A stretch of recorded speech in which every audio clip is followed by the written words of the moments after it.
Assalamualaikum warahmatullahi wabarakatuh. Bismillahirrahmanirrahim. Alhamdulillahi rabbil alamin.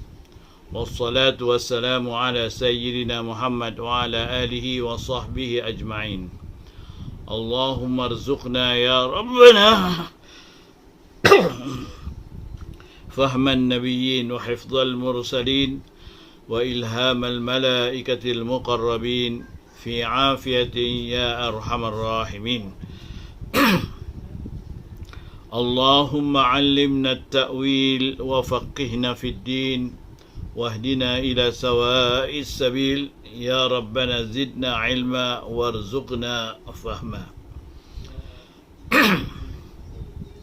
Wa sallallahu ala sayyidina Muhammad wa ala alihi wa sahbihi wa sallam.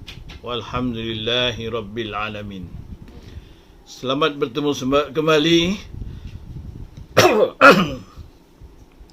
kepada penuntut-penuntut atau pelajar-pelajar kuliah duha di Masjid Darul Ma'mur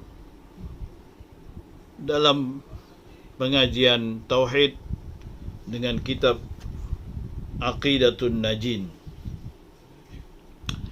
InsyaAllah, terimalah salam hormat, salam mesra daripada Masjid Darul Ma'mur, dan masjid mengharapkan para jamaah sekalian memberi sokongan kepada masjid dengan memberi bantuan-bantuan demi usaha-usaha dan juga aktiviti-aktiviti yang diperlukan oleh masyarakat. Baiklah, sekarang saya sambung pelajaran kita, iaitu daripada muka 72. Khubaya. Hendaklah kita kata kudrat dan iradat itu ada ta'aluk keduanya kepada yang wajib hakiki dan yang mustahil hakiki. Sebagaimana kita tahu, iaitu ta'aluk kudrat dan iradat itu, ini ialah ta'aluk kepada yang harus. Dia tidak bertakluk kepada yang mustahil ataupun yang wajib. Tapi di sini kita akan membahaskan perkara ini.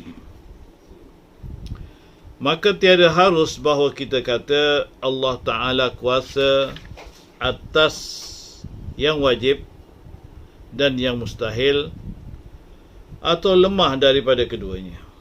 Jadi kerana itu tidaklah boleh kita kata Allah berkuasa kepada yang wajib dan berkuasa kepada mustahil. Kerana dua-dua perkara ini tidak boleh ada ta'aluk kudrat atau iradat kepada mustahil dan kepada yang wajib. Dan ini untuk kita akan terangkan sebab-sebabnya nanti. Atau kalau tuan-tuan dan puan-puan dah tahu, alhamdulillah. Tapi maknanya dalam kaedahnya begitulah. Ta'aluk kudrat dan iradat ialah kepada yang harus sahaja. Mana yang lain daripada harus tidak. Kerana kita mengetahui iaitu hukum tadi terbagi kepada 3, hukum wajib, hukum mustahil dan hukum harus. Jadi bagi kita pelajar tauhid ni mestilah faham benar-benar akan maksud hukum-hukum yang 3 itu. Kerana bahawa lazim atas perkataan itu harus ta'aluk keduanya dengan meniadakan diri keduanya, arti kudrat dan iradat, dan dengan meniadakan zat yang maha tinggi, dan dengan mensabitkan ketuhanan bagi segala yang baharu, dan dengan menafikan ketuhanan daripadanya subhanallah wa ta'ala. Jadi kalau kita mengatakan harus Allah Ta'ala kepada yang wajib dan harus kuasa Allah Ta'ala kepada yang mustahil, Jadi ini sudah bertentangan dengan akal kita. Kerana seolah-olah benda yang wajib tadi sudah boleh ditukar, dan benda yang mustahil juga sudah boleh ditukar. Sedangkan ini tidak mungkin. Maha suci Allah daripada berbuat demikian. Dan apalah kekurangan dan kebinasaan yang terlebih besar daripada ini, seperti kata ahli bid'ah bahawa kuasa Allah Ta'ala itu, bahawa menjadi ia akan anak baginya, kerana jikalau tiada kuasa ia atasnya, nescaya adalah ia lemah. Inilah orang ahli bid'ah mengatakan, sehingga kan mereka sanggup mengatakan yang mustahil, iaitu kalau kita katakan mustahil Allah Ta'ala mengadakan anak, maka mereka bila mengatakan harus bagi Allah menukar yang wajib dan menukar yang mustahil, mereka bolehlah mengatakan, sehingga mengatakan Allah Ta'ala harus mengadakan anak untuknya. Dengan mereka berhujah, kalau sekiranya Allah Ta'ala tidak boleh mengadakan anak, maknanya Allah Ta'ala lemah.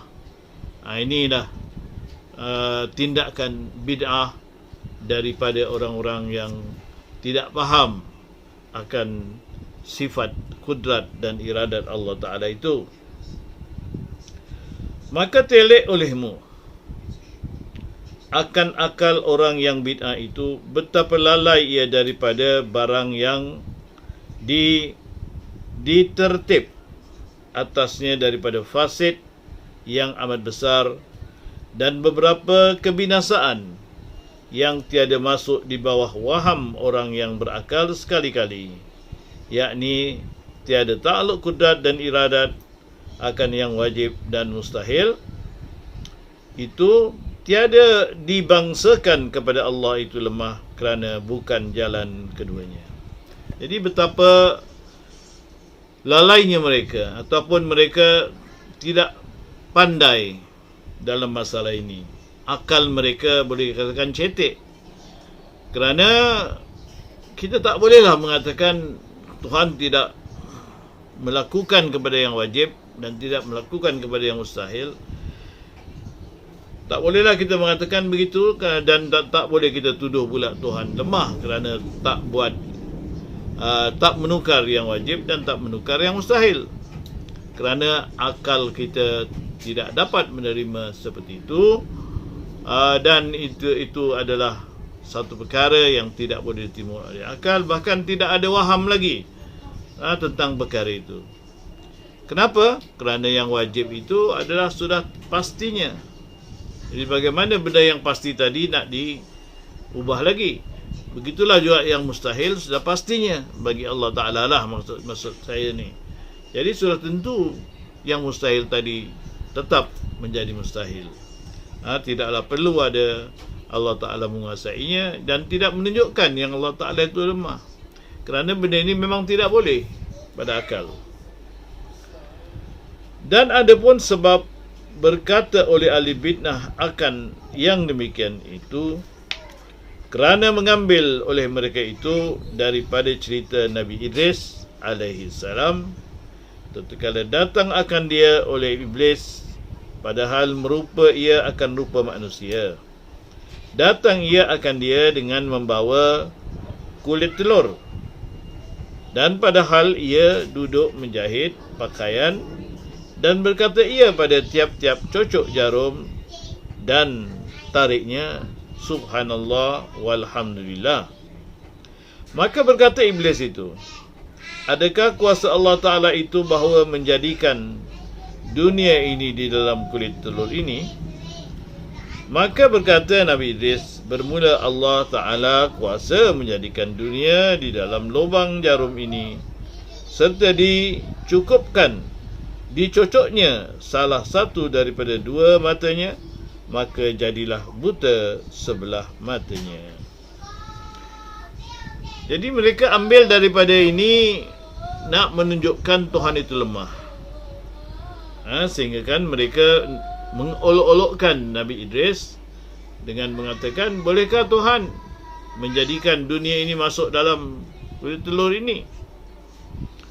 Memang kalau segi Allah Ta'ala berkuasa kepada yang harus tadi boleh, tapi maknanya ini adalah satu perkara yang diperbodoh-bodohkan dan diolok-olok. Jadi kerana itulah Nabi Idris tidak banyak cakap, kalau kamu begitu aku boleh buat, iaitu dengan mencocok jarum tadi ke mata iblis. Maka butalah mata iblis tadi kerana dicocok jarum tadi. Dan dalil ini diambil oleh ahli bid'ah tentang bagaimana Tuhan lemah. Ini mustahil. Subhanallah. Itu sebab Nabi Idris mengatakan Subhanallah walhamdulillah. Itu maha suci Allah dan bagi Allah lah segala pujian. Dan telah mentaudil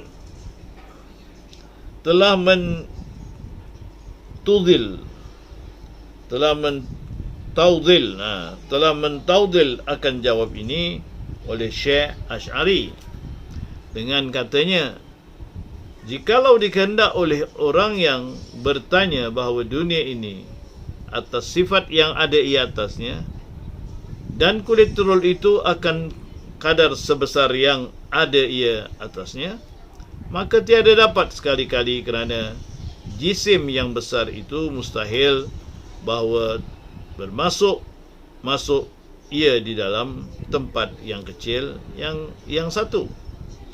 Dan jikalau dikehendak bahawa kecilkan dunia ini terlebih kecil daripada kulit telur, akan dimasukkan akan dia di dalamnya, atau dibesarkan kulit telur itu terlebih besar daripada dunia dan dimasukkan dunia di dalamnya, maka adalah pekerjaan itu harus, bukan mustahil. Maka telah maklum bahawa kudrat Allah itu ta'aluk ia kepada yang harus, maka kuasa ia atas yang demikian itu. Jadi nak menunjukkan kuasa Allah Subhanahu Wa Taala, Allah Taala boleh. Kalau sekiranya nak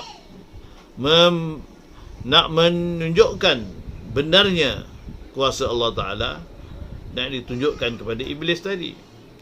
Kerana harus bagi Allah Taala untuk memasukkan dunia ini ke dalam kulit telur. Kerana Allah Ta'ala boleh buat. Pertama sekali dengan mengecilkan dunia. Kita sekarang kita tahu bagaimana benda yang besar jadi kecil. Kita lihat bagaimana chips komputer yang menyimpan berjilid-jilid buku katakan buku, gambar-gambar semua di dalam satu chip yang kecil. Padahal kalau tidak dengan itu, kita nak simpan khazanah-khazanah gambar-gambar ke, atau rekod-rekod, catatan-catatan, tulisan-tulisan, makalah-makalah, kitab-kitab, kita mungkin akan menempatkan di tempat yang besar, di satu kutubkhana yang besar atau satu gedung yang besar. Tapi sekarang dengan chip yang kecil tadi, boleh dikumpulkan benda itu dengan benda yang kecil. Jadi tak mustahil Allah Ta'ala nak mengecilkan dunia, masukkan dalam telur. Atau sebaliknya, tak mustahil juga Allah Ta'ala boleh dan berkuasa untuk membesarkan kulit telur tadi, atau isi telur tadi, bentuk telur tadi dibesarkan sehingga dunia ini boleh masuk ke dalamnya. Itu semua boleh, kerana benda itu harus. Jadi maknanya inilah tandanya yang Allah Ta'ala tadi berkuasa atas segala perkara yang harus. Makna dalam hal ini, makna harus bagi Allah mengecilkan dunia itu masuk ke dalam telur. Dan harus juga Allah Ta'ala membesarkan telur tadi untuk dimasukkan dunia ke dalamnya. Itu semua adalah menunjukkan akal kita mengatakan Allah Ta'ala harus berkuasa kepada alam ini. Kata setengah ulama, sebab tiada ditafsilkan oleh Nabi Idris akan jawabnya seperti demikian itu, kerana bahawasanya yang bertanya itu orang yang inat, makna degil. yakni orang yang olok-olok dan melawan jua, bukan ia hendak mengetahui akan masalah. Kerana itulah dicocok matanya, dan yang kanan supaya adalah seksanya daripada jenis amal. Maka bahwasanya berkehendak ia memadamkan cahaya iman orang, maka dipadamkan pula akan cahaya matanya jazaa wifaqa, sebagai balasan yang bertepatan. Jadi Nabi Idris tidak jawab macam kita katakan, kerana beliau tahu bahawasanya iblis tadi bukanlah bertanya betul-betul kerana tak tahu atau kerana nakkan ilmu, tapi dia hanya nak olok-olok atau nak permain-mainkan akan hukum ataupun nak permainkan kepercayaan manusia kepada Allah Ta'ala. Maka kedegilan mereka itu disebabkan demikian. Nabi Idris tak jawab ataupun tidak menerangkan dengan huraiannya mengenai maksud kuasa Allah Ta'ala itu, yang harus kepada yang harus saja, bukan kepada mustahil dan kepada yang wajib. Yang harus maknanya Allah Ta'ala boleh berkuasa nak buat apa saja perkara yang harus, tapi Nabi Idris kerana tahu yang iblis tadi adalah sengaja untuk mengolok-olokkan atau mengecil-ngecilkan Allah Ta'ala, maka dicocok dalam matanya sebelah kanan, jadi buta sebelah kanan. Begitulah kisah antara Nabi Idris dan iblis dalam masalah ta'alluq kudrat dan iradat. Iradat dan amar. Iradat maknanya kehendak, amar maknanya perintah. Macam saya katakan sebagai seorang bapa, saya hendak memerintahkan anak saya buat membaca buku umpamanya atau membaca Quran. Jadi saya hendak memerintahkan, kemudian saya perintah. Jadi kerana saya hendak tadi, benda tadi dibuat, dan kerana perintah benda tadi dibuat. Jadi apa sekarang beza antara kehendak dan perintah? Jadi kalau kita lihat kepada Allah SWT, Allah Ta'ala memerintah dan berkehendak. Antara perintah dan berkehendak tadi ada bezanya. Bukanlah maknanya jangan kita katakan sama maknanya tidak. Kita lihat di sini. Ketahuilah olehmu. Ketahui olehmu bahawa iradat dan amar, yakni suruh dan suruh itu berlainan keduanya dan bercerai keduanya. Jadi mestinya kita ketahui antara kedua perkataan dan pengertian perintah dan kehendak ada beza. Ada beza. Kalau kita tengok nak faham dalam kisah ataupun situasi orang kita lah, orang manusia atau orang Melayu, katakan kita marah dengan anak, ibu marah dengan anak, lalu ibu tadi mengatakan keluar engkau dari rumah ini. Itu perintah ibu. Adakah benar-benar ibu tadi menyuruh anak itu keluar? Ataupun kehendaknya lain, perintahnya lain. Jadi dia mungkin tak berniat dan tak berkehendak untuk mengeluarkan anaknya, tapi kerana cuma sebagai satu amaran saja. Lalu dia kata, keluarlah engkau dari rumah ini.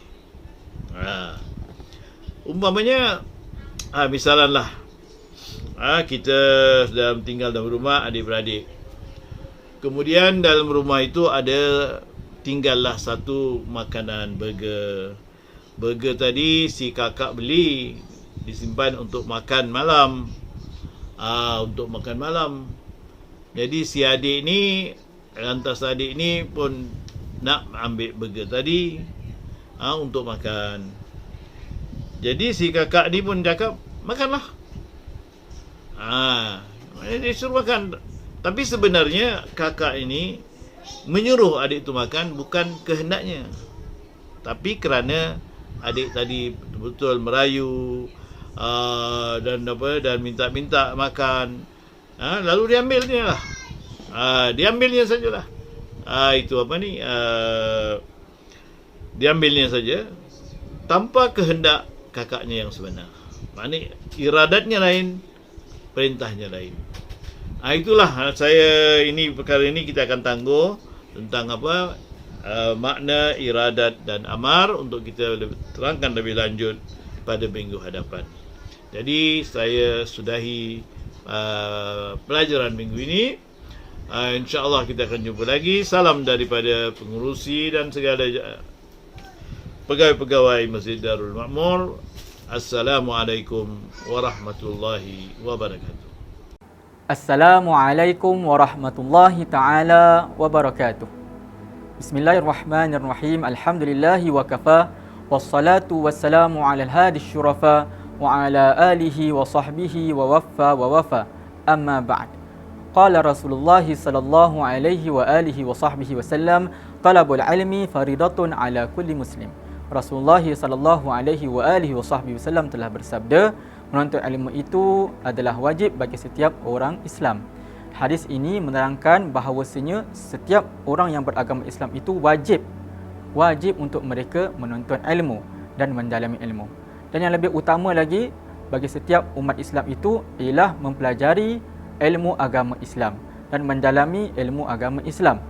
Banyak sekali fadilat dan kelebihan orang yang menuntut ilmu. Qala Rasulullah sallallahu alaihi wa alihi wa sahbihi wasallam, man salaka tariqan yaltamisu fihi ilma sahalallahu lahu tariqan ilal jannah. Rasulullah sallallahu alaihi wa alihi wa sahbihi wasallam bersabda, barang siapa yang mengambil jalan menuntut ilmu, Allah Subhanahu wa taala akan memudahkan jalannya untuk ke syurga. Dalam hadis ini kita dapat melihat ganjaran orang yang mempelajari ilmu agama dan menuntut ilmu itu adalah ganjarannya masuk ke syurga Allah Subhanahu wa taala, atau Allah Subhanahu wa taala akan memudahkan jalannya di dalam kehidupannya untuk memiliki syurga Allah Subhanahu wa taala. Banyak sekali ganjaran dan kelebihan mereka yang menuntut ilmu. Kita lihat di dalam surah Az-Zumar ayat yang ke-9, Allah SWT berfirman, Qul hal yastawi alladhina ya'lamun walladhina la ya'lamun. Yang bermaksud, katakanlah, adakah sama orang-orang mereka yang mengetahui dan juga orang-orang yang tidak mengetahui. Dalam surah lain iaitu surah Al-Mujadalah ayat yang ke-11, Allah Subhanahu wa taala berfirman, yarfa'illahu alladhina amanu minkum walladhina utul ilma darajat. Yang bermaksud di dalam ayat ini, Allah Subhanahu Wa Taala telah meninggikan dan mengangkatkan di antara orang-orang yang beriman di antara kamu dan mereka yang menuntut ilmu darajat yang tinggi. Jadi di sini kita lihat sebagai satu rumusan, agama Islam itu menggalakkan untuk setiap orang yang beragama Islam untuk menuntut ilmu agama, dan disebutkan sebentar tadi kelebihan dan ganjaran-ganjaran mereka yang menuntut ilmu agama. Apatah lagi mereka yang mengamalkan ilmu agama tersebut, belum lagi kita sebutkan dan kongsikan ganjaran-ganjarannya. Jadi sebagai seruan umat agama Islam dalam mempelajari dan mendalami ilmu agama, selain daripada siri-siri pembelajaran Islam dan juga kuliah-kuliah agama yang disiapkan, Masjid Darul Ma'mur juga telah menyediakan kursus-kursus yang khusus, yang penting dan juga yang mendalami tentang ilmu agama Islam. Jadi di sini kita ingin mengkongsikan bersama-sama kursus-kursus yang telah kami sediakan. Dan dua faktor utama di dalam kita menjalankan kursus-kursus ini adalah untuk sama-sama kita mendalami ibadah solat kita dan mempelajari lebih dalam dan mengetahui tentang amalan ibadah solat kita seharian, dan juga dalam kita mempertingkatkan dan memperbaik bacaan Al-Quran kita, khususnya bacaan surah-surah kita di dalam solat. Kursus SIS, Surah in Salat Masterclass, memberikan tumpuan di dalam bacaan di dalam solat kita. Rasulullah sallallahu alaihi wasallam bersabda yang bermaksud, barang siapa yang membaca huruf di dalam kitab Allah Subhanahu wa taala, dia akan mendapatkan ganjaran pahala yang di mana setiap pahala itu digandakan dengan 10. Aku tidak bermaksud alif lam mim itu satu huruf, akan tetapi alif satu huruf, mim satu huruf, lam satu huruf. Jadi ini adalah ganjaran-ganjaran pahala bagi mereka yang mempelajari Al-Quran. Dalam setiap huruf yang dibacakan oleh kita itu, kita akan mendapatkan 10 kali ganda pahala. Bayangkan kalau kita mempelajari dan membacakan surah-surah yang banyak di dalam Al-Quran. Maka faktor penting dalam solat kita adalah bacaan-bacaan Al-Quran.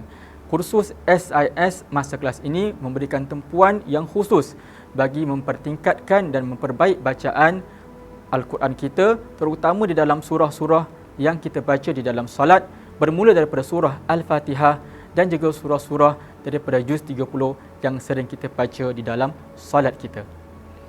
Bagi mereka yang masih lagi belum membaca dan mengaji Al-Quranul Karim, I2MI, Intensive 2 Month Iqra', bertujuan untuk membantu peserta dalam mempelajari Al-Quran, dalam mengenal huruf dan membacanya dengan betul.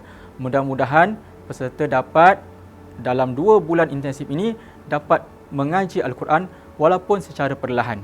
Rasulullah sallallahu alaihi wasallam bersabda dalam sebuah hadis, "Allazi yaqra'ul Qur'an wa huwa bihi mahirun ma'as sufuratil kiramil bararah, wallazi yaqra'uhu wa yata'atta fihi wa huwa alaihi syagun lahu ajran." Rasulullah sallallahu alaihi wasallam bersabda dalam bermaksud hadis ini, barang siapa yang membaca Al-Quran dengan betul dan mengamalkannya, maka dia bersama dengan para malaikat yang mulia.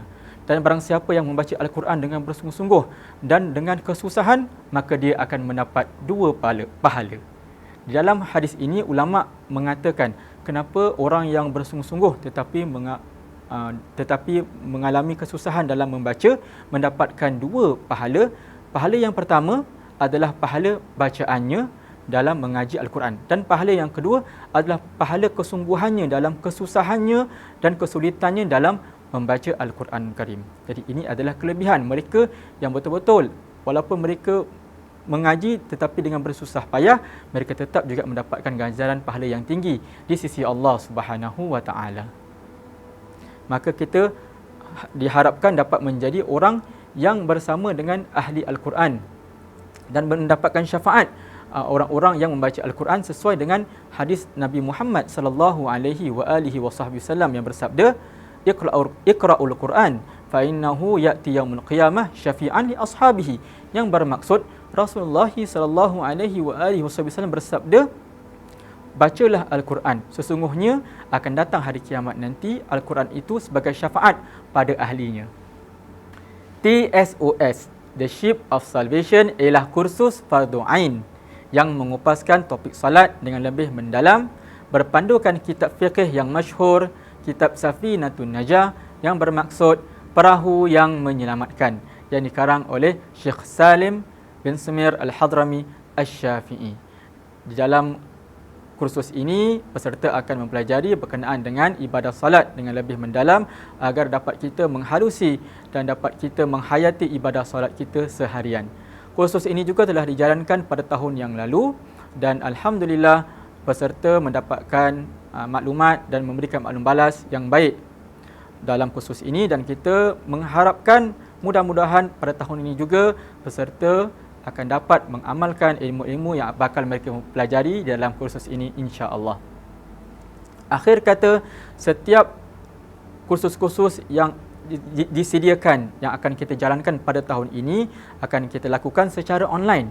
Ini demi menggalakkan penyertaan dalam masa yang sama, semua peserta di dalam keadaan selesa di rumah masing-masing.